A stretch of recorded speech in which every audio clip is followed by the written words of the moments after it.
Bienvenidos a Tecnófagos, devoradores de tecnología. En esta ocasión, un especial sobre videojuegos.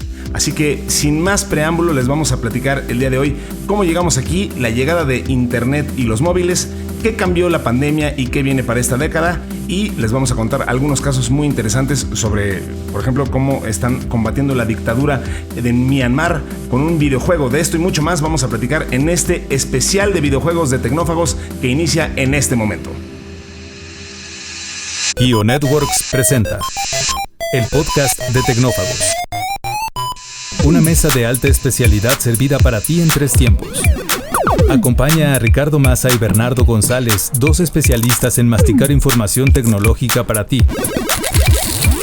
Prepárate para devorar junto a los tecnófagos todas las noticias de las innovaciones del momento.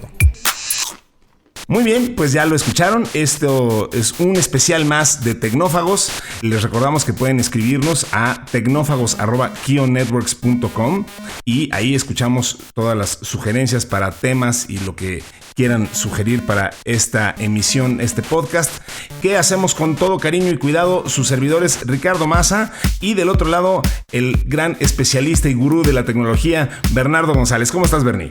Muy bien, Rick. Muy contento de estar nuevamente aquí en otro episodio más de Tecnófagos. Pues vamos a entrarle, mi querido Bernie, porque vaya que ahora sí nos aventamos un gran trompo a la uña con este tema de hablar de videojuegos, que por supuesto es un tema que da para muchísimo, porque pues lo mismo son una tecnología, una plataforma, una cultura, una forma de vida para mucha gente.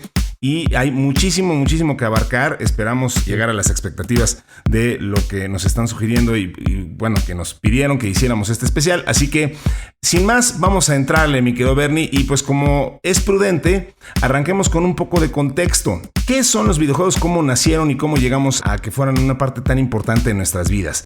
El primer videojuego real fue inventado por un señor llamado William Higginbotham en la década de 1950 y se llamaba Tennis for Two. Lo habrán visto ya en algún video, alguna cosa así. Era simplemente un simulador muy parecido a lo que después se dio por llamar Pong. Y básicamente tenía su propia plataforma, tenía su propia... Se veía en una especie de giroscopio ahí en una pantalla redonda. Pues bueno, justo se veía muy rústico porque lo era, pero fue lo primero que tuvimos en este sentido. Luego tuvimos ahí Space War, un juego ya desarrollado ya mucho más en pos de un videojuego de entretenimiento por un hombre llamado Steve Russell en 1962 en el MIT. Y en 1972 funda la firma Atari, que, bueno, pues evidentemente nos trae algo que ya todos nosotros conocemos, una empresa muy conocida que sigue hasta nuestros días y que, mi querido Bernie, nos crea el primer gran referente al que quisiéramos tocar aquí, que es el tema de las consolas, ¿no? O sea, Atari domina la industria de los videojuegos durante la siguiente década, también desarrollan Pong, ahora sí, y que es el primer juego que se convirtió en un éxito mundial. Y aquí sí, de nuevo, empezamos ya a hablar de algo que deja de ser algo aleatorio y proyectos sueltos, y empezamos a ver el crecimiento de una industria, ¿correcto? Sí, totalmente. Ahí es como nace pues la industria de los videojuegos, que está dentro de la industria del entretenimiento. Y si bien empezó de alguna manera incipiente, como lo acabas de describir, la década de los 50s y los 60s, pues eran algunos prototipos para probar los conceptos y algo que se veía y que la tecnología podía hacer. Y es en la década de los 70s, con la llegada de estas máquinas que todos veíamos por todos lados, con moneditas para estar jugando al Pac-Man, a Pong. Yo sí tuve la fortuna de estar ahí en la década de los 70s, era un niño muy pequeño, pero estoy seguro que de la gente que nos esté oyendo, que haya sido un niño en los 70s o en los 80s o incluso en los 90s, esta es una época padrísima de gran nostalgia de cómo han ido evolucionando estos videojuegos, de cosas realmente pues muy simples. El famosísimo juego de Pong. Yo tengo así la memoria totalmente nítida de ir a casa de un amigo y le había comprado su papá esta consola aquí en México. No recuerdo la marca, pero solo tenía un juego, ¿no? Conectabas con un cable quitabas la antena, tenía una cajita como un convertidor, ponías los 2 polos del cable de la tele. Se veía en blanco y negro y lo único que veías era pues una pantalla negra con una pelotita que brincaba de un extremo a otro y tenías una barra de cada lado, ¿no? Los controles no eran otra cosa más que una perilla que la podías girar para tratar todo el tiempo de estar pegando a la pelota.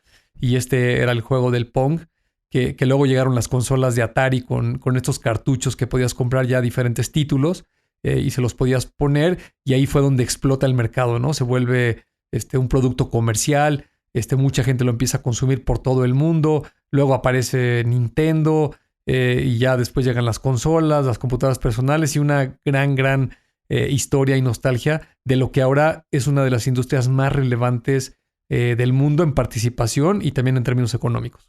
Así es, justo lo que dices. Vimos el nacer de una industria que en ese tiempo se dio por llamar las Arcadias, ¿no? Sí. Y que, bueno, pues estaban en los boliches, en los restaurantes, en las pizzerías y tenían estas primeras máquinas que fueron concebidas por empresas como Magnavox Odyssey y, bueno, inventadas por un señor llamado Ralph Baer.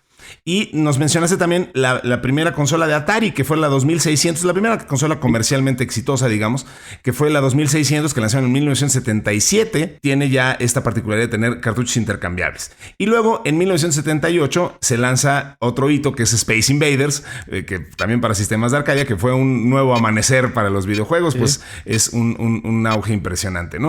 Y ya esto se consolida con la creación de, como bien apuntaste, de el querido Pac-Man a principios de los años 80, que a mí me encanta la historia de que cuando siempre me había preguntado por qué Pac-Man se llamaba Pac-Man y bueno, los diseñadores japoneses y norteamericanos que querían nombrar al personaje, originalmente querían llamarlo Puckman por su parecido con un puck de hockey. Okay. Pero resulta que les empezó a preocupar que pues como esto estaba dirigido a adolescentes y preadolescentes, empezaran a vandalizar las máquinas y muy fácilmente pudieran convertir a Puckman en Fuckman. Okay. Entonces, justo por eso dijo, no. Puck no, entonces de Puck de alguna manera terminó en Pac y bueno, pues entonces por eso vimos nacer a este simpático personaje llamado Pac-Man, que a la fecha sigue siendo una franquicia y sigue teniendo ahí algunas otras iteraciones, ¿no? Sí, y algo muy relevante es cuando empieza el negocio de Atari antes de las consolas, este señor tiene la visión de llevarlo a estas máquinas de Arcadia, como tú lo dices, o arcade, como se dice en inglés, que no es otra cosa más que un gabinete que tiene adentro un cinescopio. En ese entonces eran monitores, sí. Algunos en blanco y negro, otros a color. Tenía el mecanismo del tragamonedas, o sea, le podías meter dinero para poder jugar una partida y tenía los controles ahí para estar jugando. Evidentemente adentro estaba el centro de control, la computadora, y eso fue lo que revolucionó o creó el entretenimiento con estos videojuegos.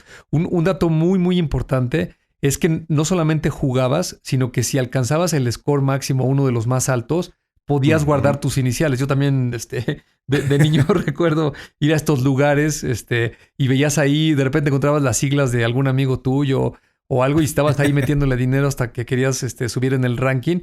Y eso fue lo que creó este ambiente competitivo, ¿no? Después la tecnología se empieza a abaratar, como siempre ha sucedido, y se generan estas consolas que, digamos, tienen un precio alto en ese entonces, pero pues algunas familias las podían comprar y ya podías tener en tu casa conectado a la televisión el entretenimiento para horas y horas. Fíjate que una cosa muy interesante que pasa justo en ese momento que estás señalando, que es por ahí de 1983, viene un colapso de la industria. Este abaratamiento y este boom también trajo una crisis muy grande que estuvo a punto de, pues, básicamente acabar con la industria de los videojuegos. Es muy interesante la historia, cómo se fueron desarrollando ahí las cosas. Un ejemplo típico de ese momento es lo que pasó con el juego de E.T. de Atari.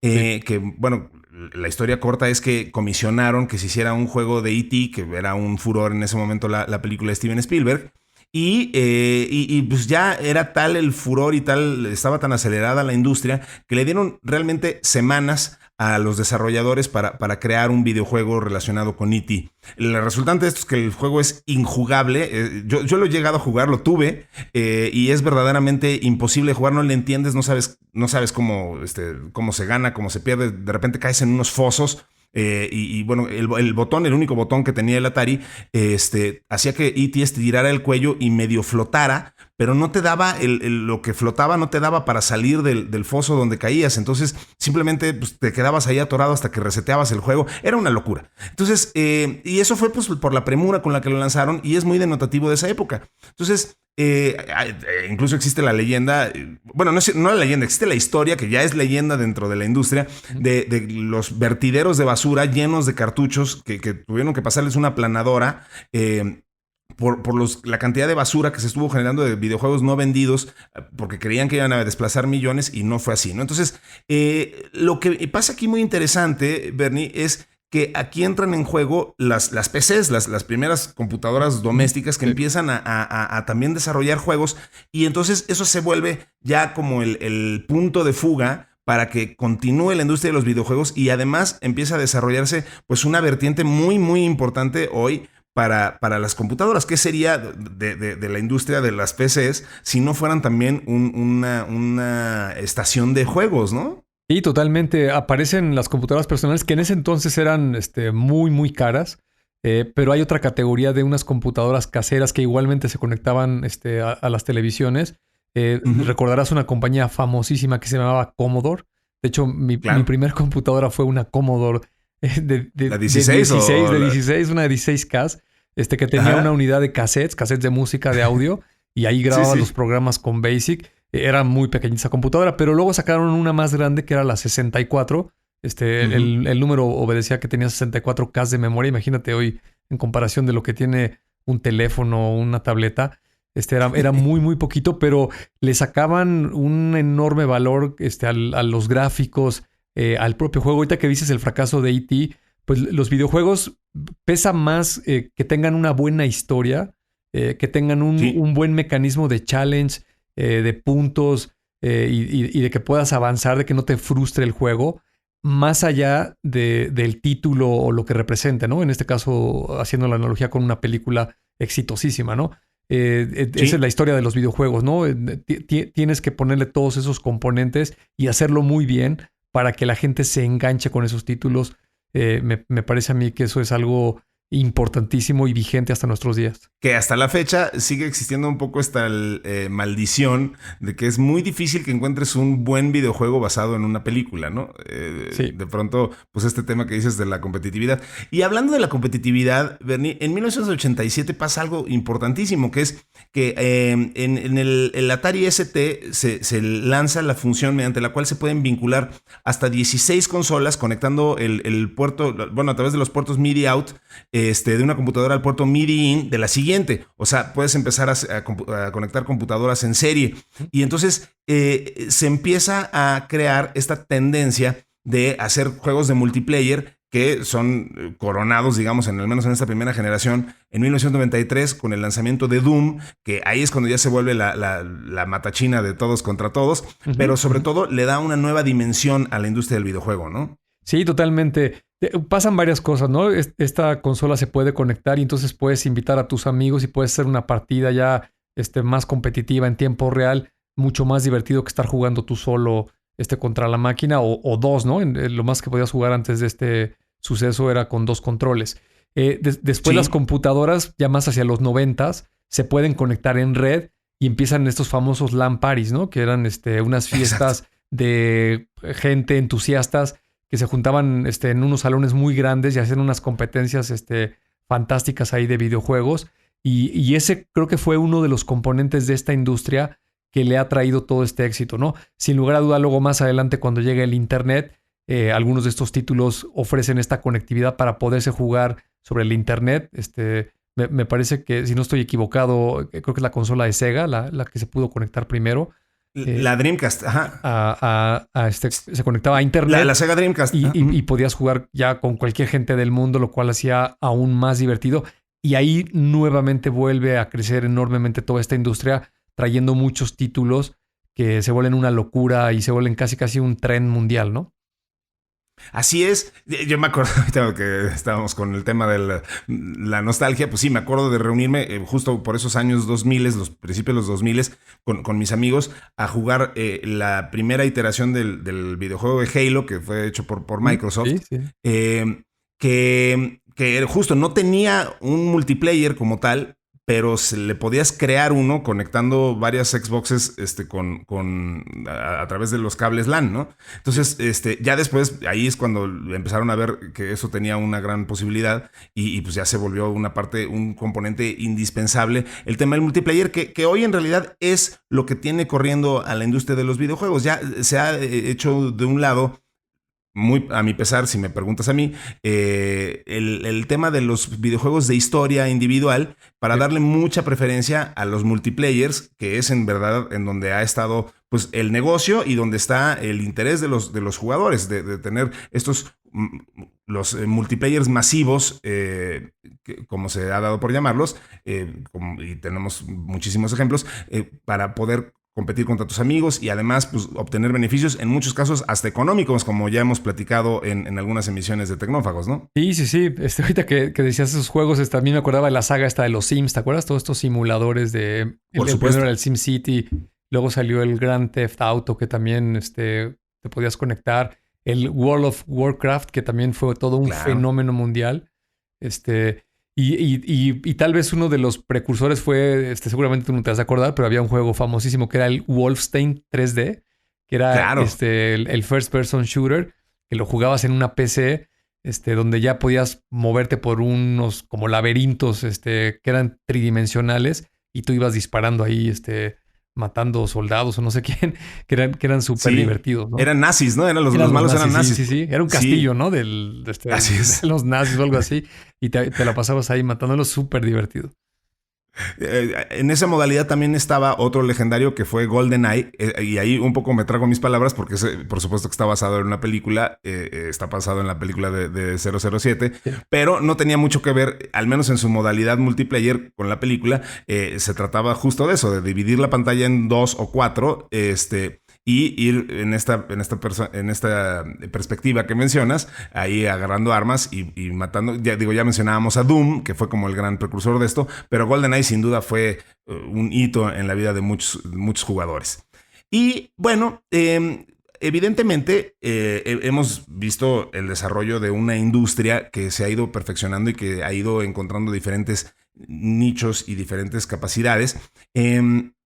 Vaya, hoy evidentemente ahora los videojuegos ya son una categoría competitiva. Desde el 2008 se lanzaron los World Cyber Games, un torneo que se realizaba a nivel mundial y en el que prácticamente eran las olimpiadas de los deportes electrónicos en su momento. Pero evidentemente ese tema de los videojuegos como un deporte competitivo se ha ido sofisticando al grado tal que hoy tenemos pues ya salidas en canales como Twitch, y una industria de videojuegos competitivos o de esports, como se ha dado por llamar, que tú lo has comentado y nos lo has explicado aquí, Bernie, pues ya incluso rivaliza y desplaza en algunos casos algunos de los deportes más importantes del mundo, y ya le anda haciendo sombra, por ejemplo, a la NFL o cosas así, por la cantidad, no solamente de jugadores entusiastas, sino la cantidad de público y la cantidad de gente que está dispuesta a presenciar cómo estas otras personas juegan estos videojuegos. O sea, se volvió un deporte de espectadores también.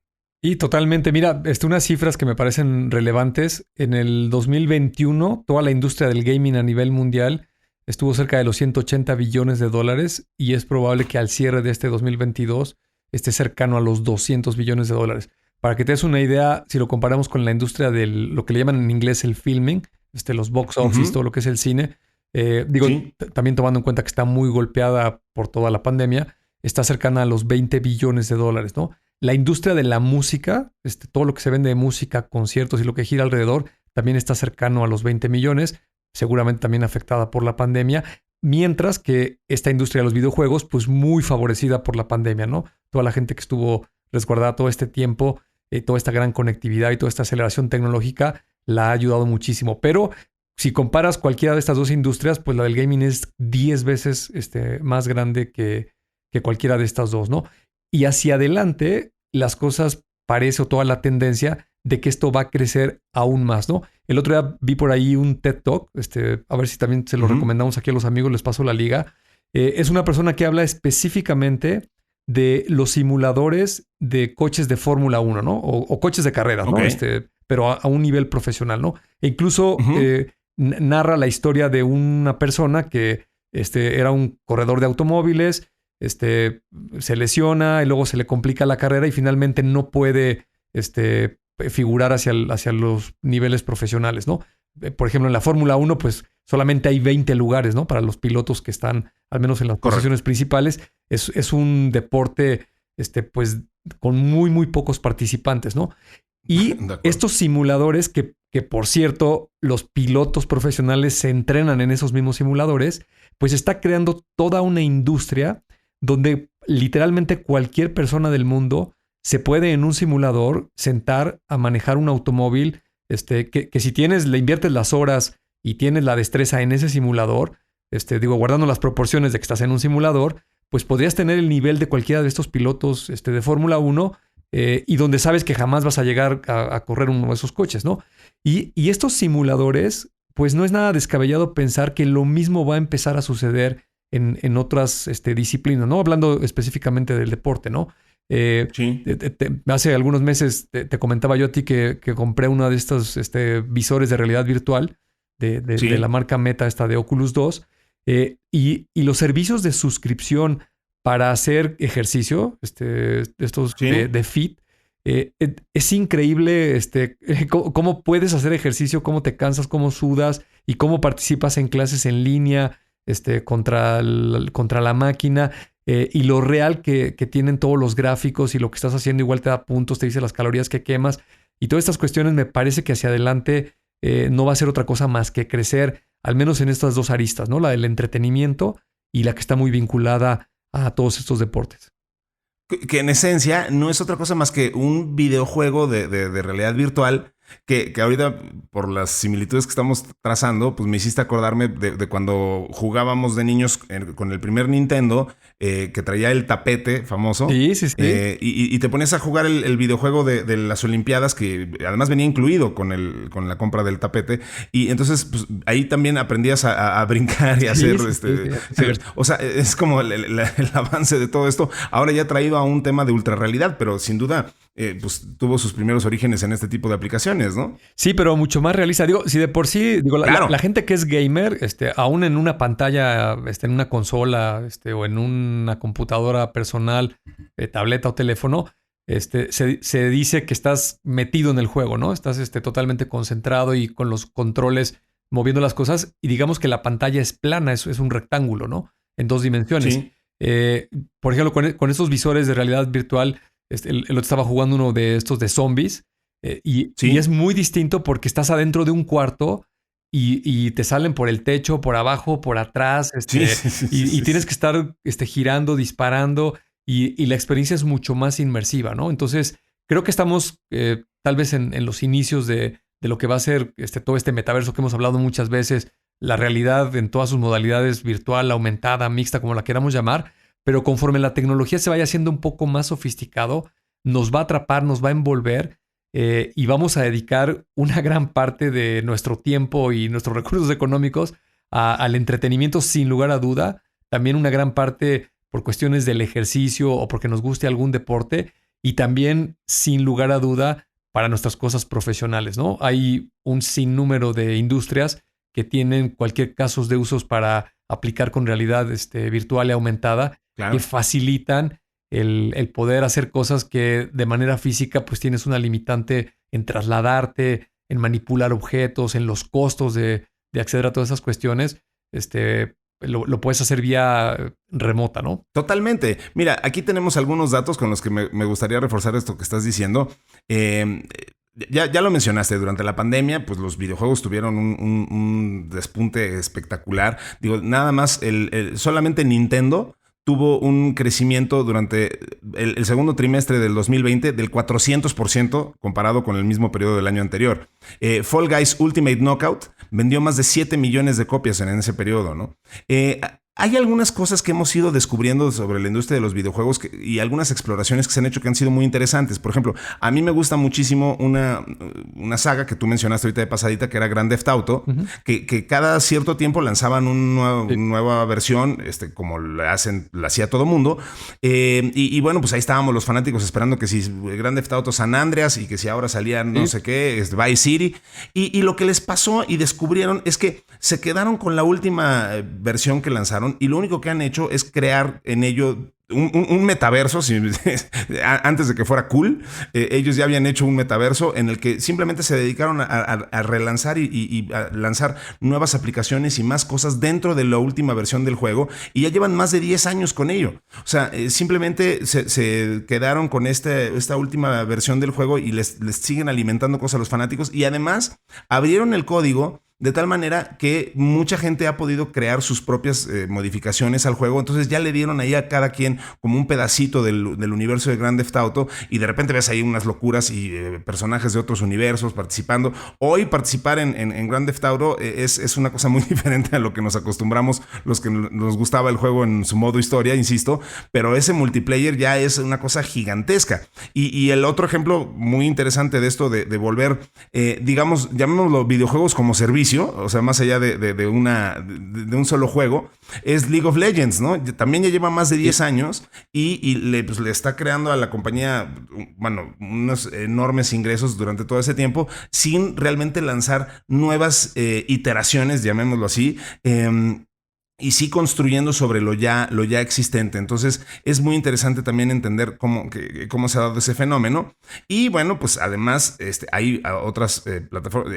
Conforme ha ido avanzando el cloud gaming, los fabricantes de televisores como Samsung o LG le están entrando a esto, asociándose a compañías de videojuegos. Entonces ya también tenemos por ahí a nuevos players que le permiten a los usuarios jugar sin la necesidad de un hardware específico, ¿no?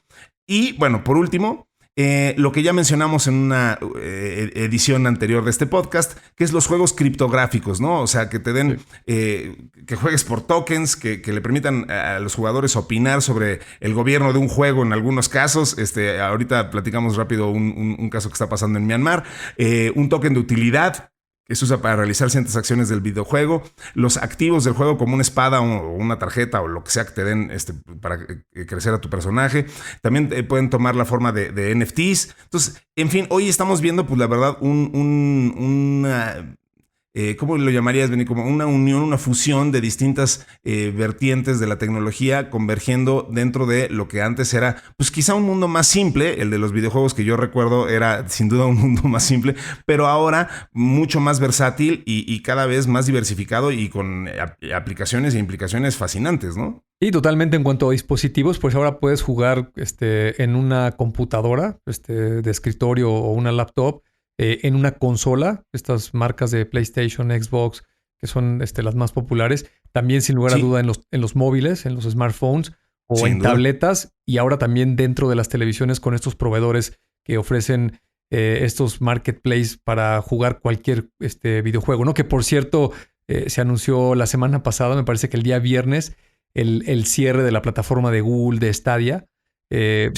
Otra vez el fenómeno de que no importa de qué tamaño seas, ni cuántos ingenieros tengas y músculo, cuando no llegas temprano a la fiesta, es bien, bien difícil que le puedas competir a otros jugadores, ¿no? Parece que aquí el mercado se lo va a quedar sin lugar a duda a Apple, que fue uno de los precursores en este sentido, ¿no? Y también quisiera aprovechar para comentar también el otro fenómeno de Twitch, ¿no? Twitch es la empresa más representativa, pero haciendo un poquito de historia, como lo estamos haciendo ahorita con los videojuegos, resulta que había un sitio de videos que se llamaba Justin TV, que fue creado en 2007, y se dieron cuenta de muchas categorías de video que tenían, que particularmente la de los videojuegos tenía una masa crítica muy por encima de todas las demás, ¿no? Deciden hacerle un spin-off en el año 2011, y después, por ahí del 2014, se interesa la empresa Amazon en comprarlos, y actualmente tienen 140 millones de usuarios. Y este dato me parece a mí sorprendente, ¿no?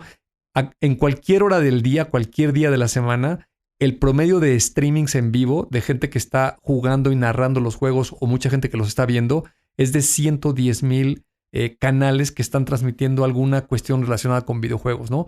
Si hacemos la analogía con la televisión, aunque tengas uno de esos sistemas de cable grandototes que tengan 500 canales, pues ¿cuántos deportes puedes estar viendo a la vez? A lo mejor 30 o 50 canales de deportes, ¿no? Puedes estar viendo el tenis, el golf. Y ya tendrías que estar loco para... Exacto, y de aquí a que le cambies. En cambio, la oferta aquí es brutal, ¿no? Y al estar en digital, en internet, pues esto no tiene ningún límite, ¿no? Se pueden crear literalmente cientos de miles o millones de canales Y es una industria pues bastante prometedora. El 25 de junio del 2022, o sea, hace relativamente poquito, esta empresa que es propiedad de Amazon hoy en día, Twitch, como ya nos mencionabas, logró un récord histórico en visitas, alcanzando 6.6 millones de fanáticos en línea al mismo tiempo. O sea, es un fenómeno, ya lo dijimos, incluso ya rivaliza con los ratings y difusión y alcance que tienen los deportes más importantes del mundo, y además no se va a detener de ninguna manera, al contrario, eso va a seguir creciendo. No hay que perder de vista nunca lo que está pasando con los esports. Y bueno, quisiera cerrar con este dato que nos pasaron, Bernie, que de verdad es fascinante. Yo no tenía en el radar a War of Heroes, pero sí vale la pena mencionarlo por ser un ejemplo de esta multilateralidad que tienen hoy los videojuegos que estábamos mencionando. Fue creada, War of Heroes aparece en el radar porque de repente lo empiezan a descargar más de 390,000 veces. A mediados de junio se lanza una versión de paga del juego y en cuestión de días figuraba constantemente en las listas de los 10 mejores juegos de la App Store de Apple en los Estados Unidos, en Australia y en Singapur. El juego en sí no lo he jugado, pero por lo que leo no es tan excepcional. Es decir, en el juego los jugadores van a una batalla, matan a los soldados del régimen en Myanmar, suben de rango a medida que el juego se vuelve más difícil. En niveles más altos los jugadores pueden apuntar a espías civiles, celebridades renegadas que apoyan a la junta y a los golpistas. La versión gratuita tiene anuncios y bueno, lo que resulta muy interesante es que, ya que uno entiende la historia de esto, es que War of Heroes fue creado por 3 desarrolladores nacidos en Myanmar, en el antes llamado Birmania, que abandonaron el país antes de que los generales tomaran el poder el 1 de febrero del 2021, en este golpe de estado que ocurrió en este país. Sí. Uno de ellos, de nombre Kotut, dijo que estaban motivados para desarrollar el juego después del arresto y posterior desaparición de colegas involucrados en protestas contra el golpe de estado. Entonces, más que un videojuego, o no solo es un videojuego, es activismo social lo que están haciendo estos chicos a través de esto, a tal grado que vaya, si estuvieras en Myanmar, necesitarías una VPN o una red privada virtual para poder jugar el videojuego, ya que está prohibido jugarlo ahí en su país, ¿no? ¿Qué historia tan interesante? Y lo que me parece más sobresaliente de la historia es cómo se está digitalizando una sociedad, ¿no? Si le futureas un poquito, digo, ahorita es un videojuego y tal vez es un mecanismo de protesta, pero aquí te podrías meter a hacer cosas en una economía basada en blockchain y podrías movilizar recursos a nivel global, quien simpatice con estos movimientos en contra de los regímenes opresores, y se puede poner muy interesante cómo son estos fenómenos políticos, sociales hacia adelante en el curso de la humanidad, ¿no? Es muy, muy sobresaliente. Sí, y justo lo dices porque además, vaya, nosotros a lo largo de esta historia de los videojuegos, pues hemos visto cómo la industria de los videojuegos pasó de ser algo que desarrollaban científicos con algo de tiempo libre a volverse una industria multimillonaria y que requería cientos o a veces miles de personas para su realización.